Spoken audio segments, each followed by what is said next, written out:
Sebab tu ada seorang pengkaji tentang sejarah sains, dia kata kalau ada Nobel Prize pada abad pertengahan, kita nescaya akan dapati semua pemenang dia adalah bernama Muslim. Kita kena marah. Benda ni orang bina lama. Orang fikir macam nak pecah kepala otak. Orang buat eksperimen. Datang puak-puak bongok ni. Kata apa ni ahli bidah, Nabi tak pernah sebut benda ni, sahabat tak pernah sebut benda ni. Kurang ajar diorang ni. Ni biadab. Atomism. Ni lagi satu. This is interesting.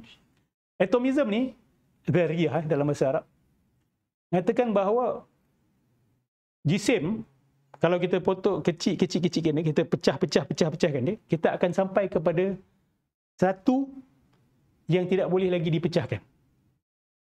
Okey. Ada sahabat-sahabat yang daripada bidang fizik, apa dia kata, teori ni telah debunk by quantum physics. Kan? Sebab dia kata there is no such thing as a particle yang indivisible. Kan? Bagi saya ini kesalahfahaman terhadap konsep atomism Asy'ariyah. Okey. Kalau awak ada masa sikit, saya nak ceritakan sikit benda ni. Okey. Ada jisim dan ada yang dipanggil sebagai jauhar fard. Okay. Jisim ni apa? Jisim ni adalah gabungan jauhar fard. Gabungan jauhar fard ni barulah akan menjadi jisim. Okey. Soalan dia. Jisim ada 3 dimensi tak? Ada. Bila kita sebut jisim, dia 3 dimensional. Dia ada panjang, ada lebar, dia ada dalam. Tapi jauhar fard yang membentuk jisim-jisim ni, dia ada dimension tak? This is where it gets interesting.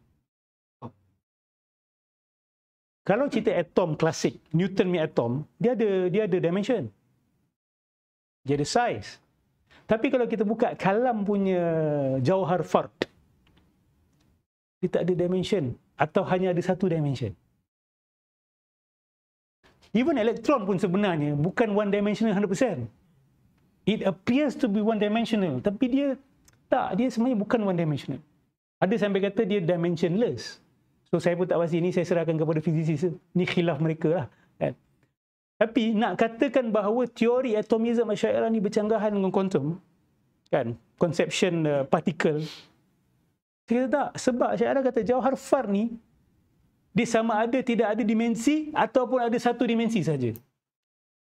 Saya nak tanya awak, benda satu dimensi wujud tak? Apa?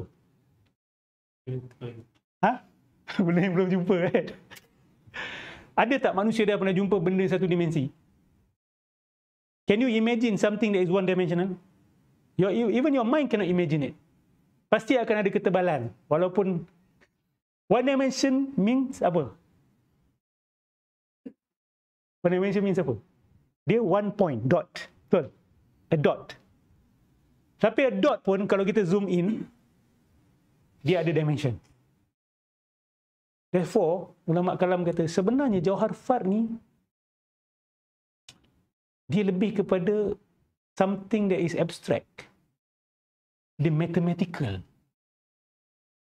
How can something that is satu dimensi exist in our space and time? I don't know. Sahabat kita mesti ada something nak komen. Because you are in the field of physics.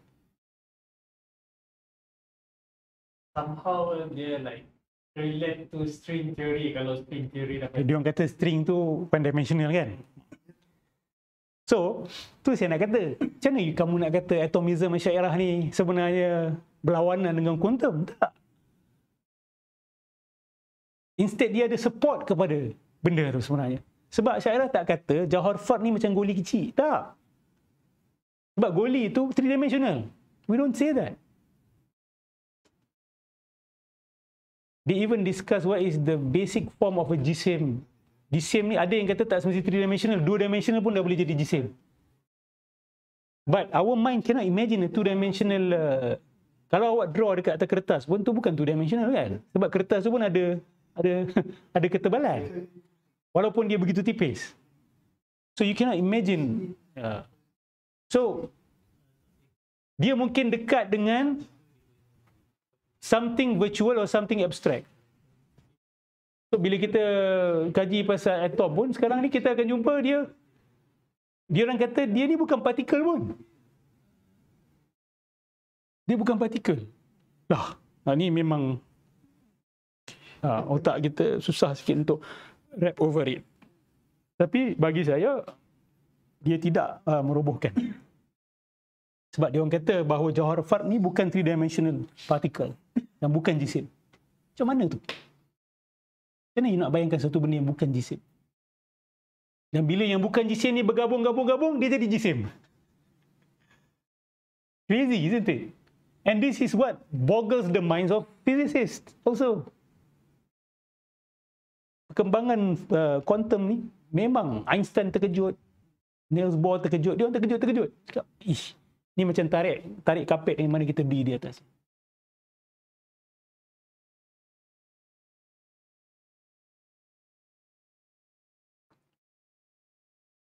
Kalau kita rujuk kepada Dr. Basil At-Ta'i, dia kata ciri kalam ni ada 5, tapi 5 yang lain.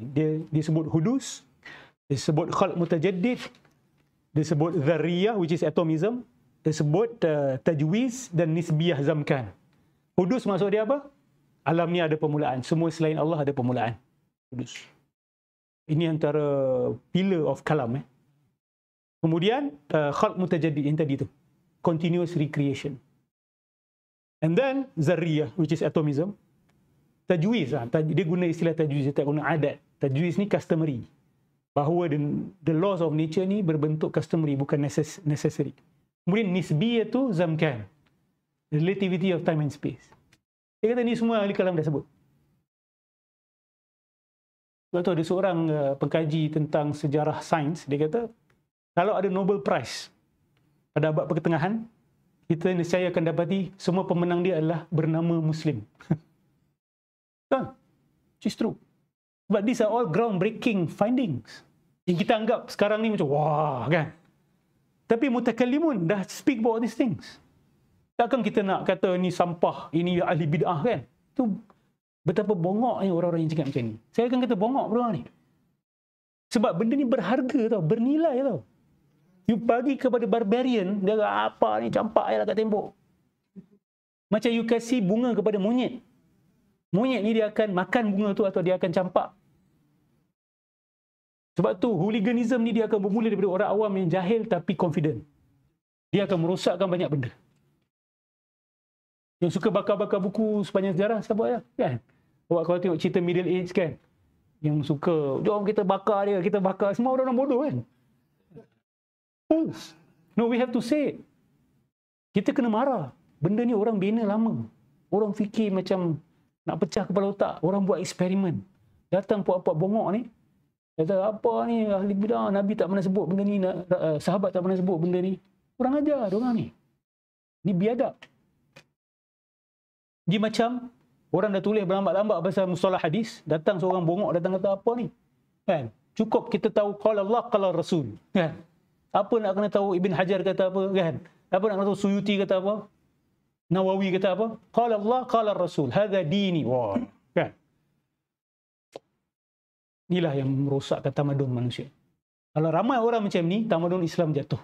Dan saya yakin jatuhnya tamadun Islam kerana lebih banyak orang-orang bodoh daripada orang-orang bijak yang kuat jiwa dia. Orang bijak ramai, tapi ada orang bijak lemah jiwa dia. Lawan sikit kalah, tak apalah nak buat macam mana kan. Kita dah kalah dengan orang-orang bodoh ni. Tak boleh, orang bijak kena lebih kuat daripada orang yang bongok-bongok ni. Saya tak kata orang yang tolak kalam ni bongok. Saya kata orang yang menolak hasil kajian, usaha keilmuan orang. Sedangkan dia tak faham, itu bongok. Saya tak kata orang yang tolak kalam bongok. Saya kata orang yang menolak usaha keilmuan orang tanpa dia memahami dengan benar. Itu adalah the epitome of kebongokan.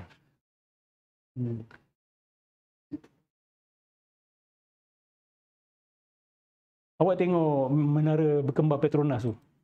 Hebat. Awak tengok piramid, hebat. Semuanya bermula dengan apa? Batu bata kan? Ilmu ni dia macam tu. Dia bermula dengan batu bata pemikiran. Satu-satu ulama fikir. Lepas tu campurkan yang ni, timbulkan satu lagi batu bata.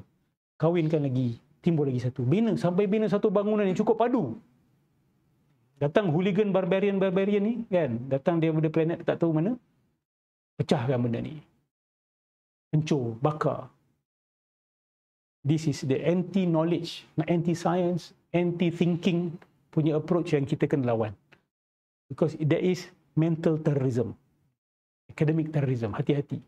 Ni tak kawal, dia akan jadi physical terrorism. Awak je ingat terrorism ni timbul satu malam tiba-tiba ada orang nak buat terrorism? Tak. Dia bermula dekat sini dulu. I hate everyone. You all are fools. You jahat. You bohong. Kan? Allah tak redha dengan kamu. Kamu ahli neraka. Marah. Timbul. Apa aku nak buat dengan mereka? Start. Develop untuk dia. So don't take what I say lightly. Sebab benda ni bukan benda yang tak berlaku. Dia dah berlaku dan sedang berlaku dan akan berlaku lagi. Jangan kata you have not been warned.